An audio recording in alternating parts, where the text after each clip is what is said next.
ile bir dur demesi lazım. Yeni gelen kardeşlerimiz abi. Mehmet abi olsun yazıyor ya, onu sil diyor. Evet, maalesef bugün hala ülkemizden kahrolsun İsrail, kahrolsun Amerika, kahrolsun İsrail, kahrolsun Amerika, kahrolsun İsrail. Kürecik incirlik kapatılsın, kürecik incirlik kapatılsın, çıkısın üstler kapatılsın, dağlar Çıkılsın, üstler kapatılsın. Gazze'ye selam, direnişe devam. Şunu çok iyi biliyoruz ki nerede bir terör varsa onun arkasında mutlaka büyük şeytan Amerika ve Siyonist İsrail vardır. O yüzden asıl düşmanımız olan bu iki terör devletiyle gerçek anlamda mücadele etmemiz gerekmektedir. Fakat maalesef onlarla mücadele etmek yerine stratejik ortaklık yapıyoruz. Bir an önce ABD ile stratejik ortaklığa son vermeli ve ırkçı İsrail ile tüm ilişkilerimizi kesmeliyiz. Bildiğiniz gibi Kudüs köpek işgalci İsrail geçen ay iki değerli lideri ve komutanı şehit etti. Bu seçkin isimlerden ilki Hamas lideri Yahya Sinvar, diğeri ise Hizbullah liderlerinden Seyit Haşim Safiyuddin idi. Kahraman mücahit komutan Yahya Sinvar şehit dostlarının arasına katıldı. O direnişin ve mücadelenin parlak bir simayasıydı. Düşmanın zulüm ve saldırganlığına çelikten bir kararlılıkla karşı durdu. Tedbir ve cesaretle ona tokat vurdu. Telafisi imkansız 7 Ekim darbesini bu bölgenin tarihine yadigar bıraktı. Şimdi de izzet ve onurla şehitlerin miracını yükseldi. Onun gibi ömrünü haydut ve zalim düşmanlarla mücadeleyle geçiren biri için şehadet mutlu bir sondur. Onun yokluğu elbette direniş cephesi için acı vericidir. Fakat bu cephe Şeyh Ahmet Yasin, Fetih Kaki, Rantisi ve İsmail Haniye gibi seçkin önderlerin şehadetleri sebebiyle durmadı. Sinvar'ın şehadetiyle de en ufak bir duraklama olmayacak. Allah'ın izniyle Hamas canlıdır ve canlı kalacak.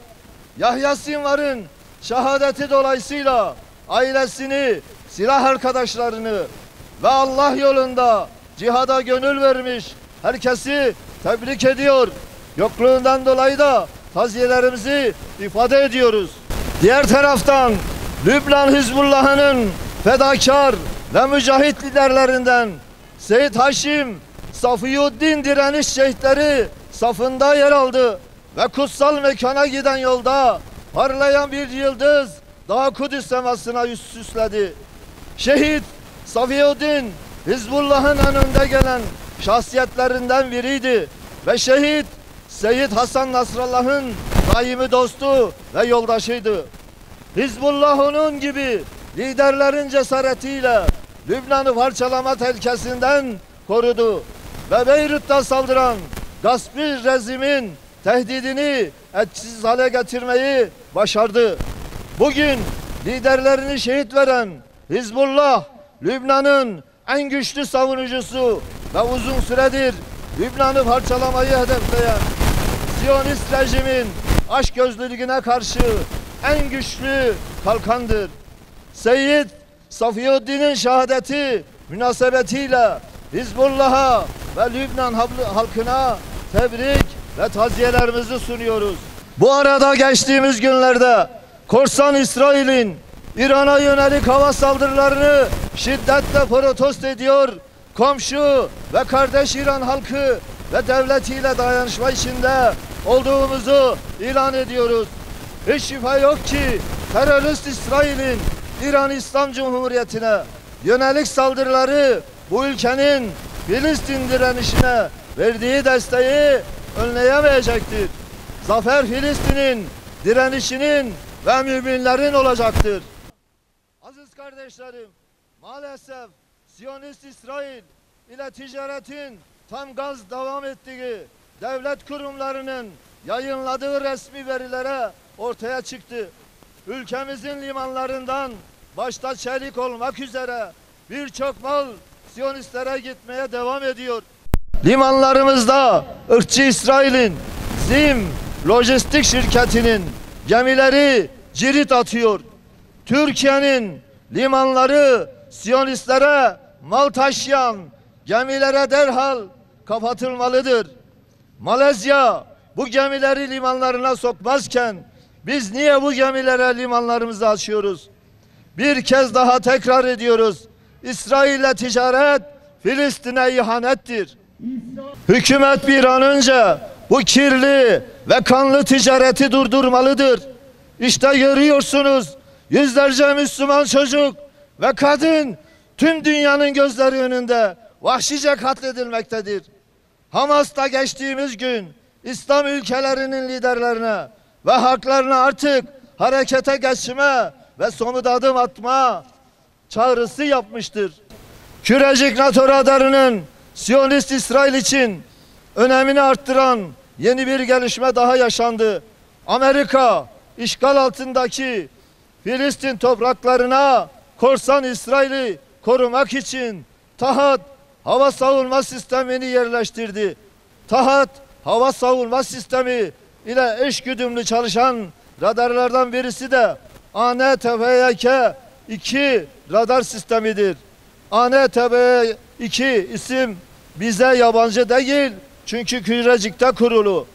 Türk hükümeti Kürecik'ten İsrail'e verimi iletiliyor sorusuna verileri NATO müttefiklerimizle paylaşıyoruz yanıtını vermişti.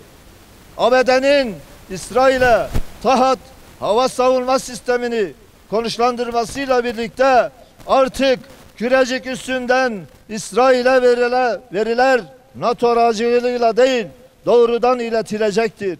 Çünkü Kürecik'teki kurulu ANTVY-2 radarla TAHAD hava savunma sistemi eşgüdümlü çalışıyor.